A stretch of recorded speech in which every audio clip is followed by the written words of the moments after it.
अमेठी रायबरेली पर कांग्रेस की या नहीं? अभी जो सूचना आ रही है वो अमेठी के जो कार्यालय है कांग्रेस का, वहां पर बड़ी संख्या में राहुल गांधी के पोस्टर और होर्डिंग वहां पहुंच रहे हैं और कई जगह पर वो लगाए भी जा रहे हैं। तो इससे ये अंदाजा लग रहा है कि कल राहुल गांधी नामांकन करने के लिए आएंगे।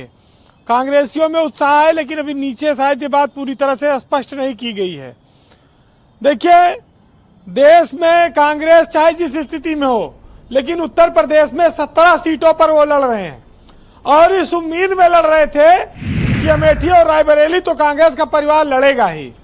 अब अगर इन 2 सीटों पर भी वो नहीं लड़ते हैं तो फिर कांग्रेस का उत्तर प्रदेश में खाता भी खुलेगा, इसकी कोई गुंजाइश नहीं है। और कांग्रेस जिस उत्थान की उम्मीद कर रही थी, अगर राहुल और प्रियंका चुनाव नहीं लड़ते हैं तो कांग्रेस का स्ट्रक्चर वैसे भी कुछ नहीं है, उसका संगठन वैसे भी बहुत कमजोर है, वो और मर जाएगा। और एक तरह से कांग्रेस ने जो गठबंधन में 17 सीटें जबरदस्ती मांग कर दबाव डालकर ली हैं, वो भी समाजवादी पार्टी के साथ उनका अन्याय होगा। अगर वो अधिकतर सीटें इसमें सपा लड़ती तो वो शायद ज्यादा और बेहतर प्रदर्शन कर पाते। तो राहुल और प्रियंका के कल के नामांकन पर सारी चीजें टिकी हैं और कांग्रेस का भविष्य भी टिका है। तो ये प्रदेश और देश इस बात को देख रहा है कि वो दोनों में से कौन कौन चुनाव मैदान में उतरता है। जी ब्रजेश जी, गांधी परिवार के लिए एक सुनहरा मौका था, क्योंकि दोनों युवा नेता हैं उनके, समाजवादी पार्टी का उनके साथ साथ है। एक चुनाव राहुल गांधी हार चुके थे, वो चाहते तो सहानुभूति भी पा सकते थे, लेकिन अब वो उन लोगों को तय करना है। इतना जरूर है कि जब राहुल गांधी को अमेठी से निराशा मिली तो वायनाड ने उनको सहारा दिया। वायनाड राहुल गांधी के राजनीतिक करियर की एक नई लाइफलाइन बनी। अब अगर वो वहां से यहां आते हैं लड़ने तो ये भी वायनाड के लोगों के लिए एक सवाल होगा कि उन्होंने ऐसे व्यक्ति को चुना जो उनको बाद में छोड़कर चला गया। तो ये बड़ा दुर्भाग्य है। आज प्रचार तंत्र का युग बहुत तेज है और कांग्रेस इस मामले में जवाब नहीं दे पाएगी, उसके सामने एक समस्या आएगी। दूसरी बात यह है कि कांग्रेस जिस तरह से भाग रही है, ऐसे में तो नेता विपक्ष का पद भी मिलना मुश्किल है, सत्ता में आना तो दूर की बात है।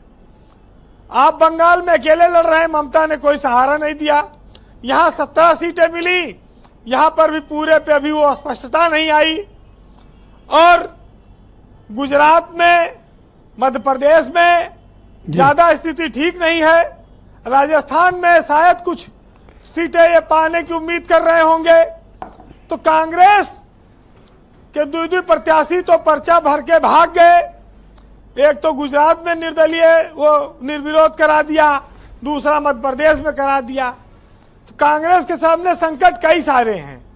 अब वो अपनी जड़ों में अगर प्रत्याशी नहीं दे पाएगा तो फिर वृक्ष के शाख, तने, पत्ते ये सब कहां से फले फूलेंगे जी, ये भी उनको देखना होगा और भाजपा को रोकने की बात आती।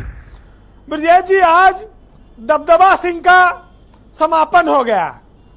दबदबा सिंह का जो 6 चुनाव वो जीते थे, वो 7वें चुनाव की उम्मीद लगाए थे। आज उनके राजनीतिक कैरियर का आप कह सकते हैं कि ये अंत हो गया।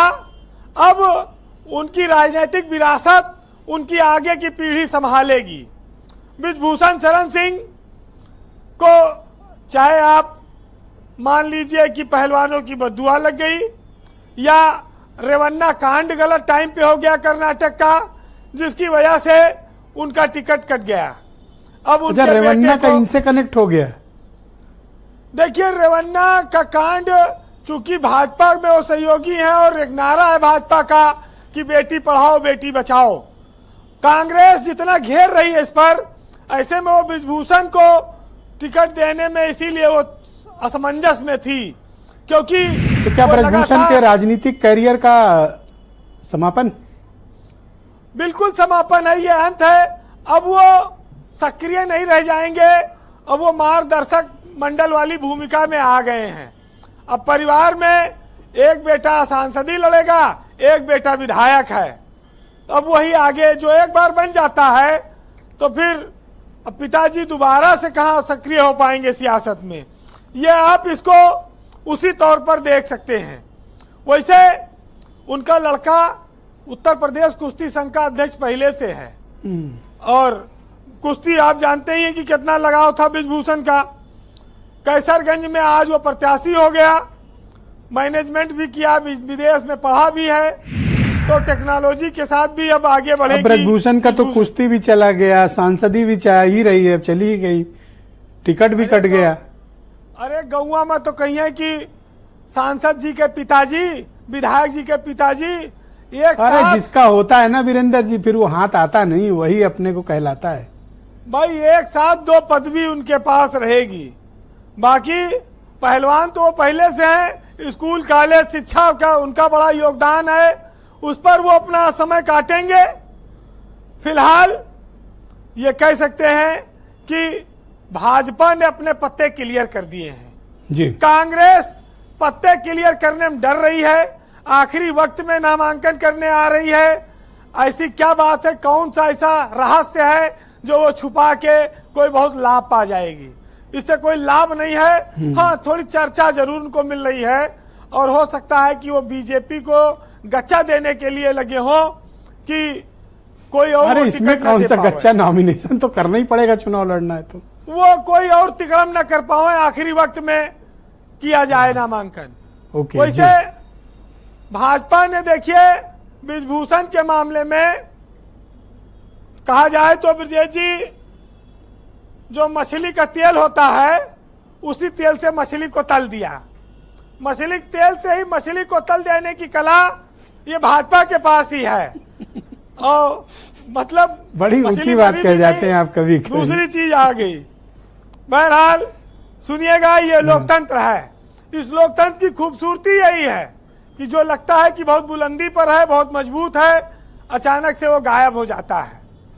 और इस लोकतंत्र में हम सबकी जिम्मेदारी है कि इसकी खूबसूरती को बनाए रखें।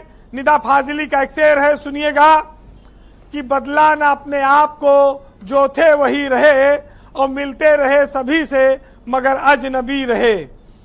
और दुनिया न जीत पाओ तो हारो न खुद को तुम, और थोड़ी बहुत तो जहन में नाराजगी रहे, और गुजरो जो बाग से कभी तो ये दुआ मांगते चलो कि जिस पेड़ पर खिले हैं फूल वो डाली हरी रहे। बीरेन जी, आज रफीक सदानी के बिना, आप तो दोपहर में कुछ बता रहे थे उनके बारे में, आज उनके बिना कैसे आपकी आज डिबेट खत्म होगी? अवध के हैं वो और वहीं का मसला फंसा है, तो उनके बिना कैसे खत्म होगी बात? रफीक सदानी कहीं खूब की हो, मनमानी सरहू, हार गयो प्रधानी सरहू। तो बहुत सारी चीजें हैं, अभी फिर किसी दिन सुनाएंगे। बहुत बहुत शुक्रिया आपका, बहुत बहुत धन्यवाद वीरेन जी, ग्राउंड जीरो से जुड़ने के लिए, अपने इनपुट, फीडबैक और पॉलिटिकल ऑब्जर्वेशन